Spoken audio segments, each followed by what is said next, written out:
একটা IPS build না করা অবধি শান্তি পাচ্ছিলাম না। আলহামদুলিল্লাহ অবশেষে আইপিএস সেটআপ দিয়েছি। একটা 12 ভোল্টের পানির ব্যাটারি, যদিও আমি পুরাতন ৭,৪০০ টাকা দিয়ে কিনেছি, আর একটা ২০০০ ওয়াটের ইনভার্টার ৪৫০০ টাকা দিয়ে কিনেছি। আমার ঘরে ৬টা বাতি, ৩টা ফ্যান, একটা পিসি চললেই যথেষ্ট। দেখা যাক কেমন সার্ভিস দেয়। মজার ব্যাপার হচ্ছে গতকাল থেকে এখন অবধি একবারের জন্যও ইলেকট্রিসিটি যায়নি।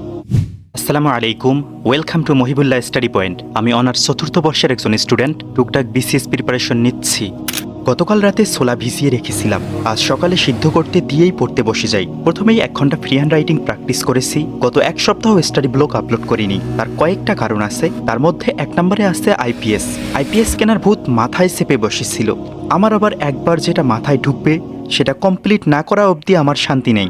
যাক, আইপিএসটা হয়েছে, এখন ইলেকট্রিসিটি নিয়ে কোনো প্যারা নেই। এখন পড়াশোনার কোনো ক্ষতি হবে না ইনশাআল্লাহ।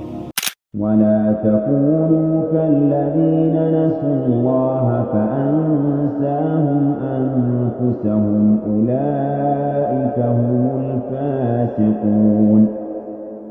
অনেকে আমাকে জিজ্ঞেস করেন আমি একা একা কিভাবে পরীক্ষা দেই। ইংরেজি পরীক্ষার প্রশ্ন আগে টাইপ করে প্রিন্ট করে নেই, তারপর পরীক্ষা দেই। যেহেতু প্রশ্ন আমার জানা, তাই ১ মার্ক কম পেলেও ফেল। প্রত্যেকের নিজেদের সিস্টেম বিল্ড করা উচিত। আমার সাথে আপনার সিস্টেম মিলবে না, আবার আপনার সাথে আমার মিলবে না। Don't compare your self with anyone else. Your only competitor is your self. ঘরের অবস্থা মারাত্মক খারাপ। এত চেষ্টা করি গুছিয়ে রাখার, কিন্তু পারিই না। বারবার প্রতিজ্ঞা করি যেখানকার জিনিস সেখানেই রেখে দেব, কিন্তু ওই প্রতিজ্ঞায় অবধি কাজে আর রূপ নেয় না। ঝটপট পুরো ঘর পরিষ্কার করে নিলাম। I don't like messy room. A tidy room helps you to focused on your studies. आंखें देखी तो मैं देखता रह गया, जाम दो और दोनों ही दो आतिशा, आंखें या मैं कदे के ये दो बाब है।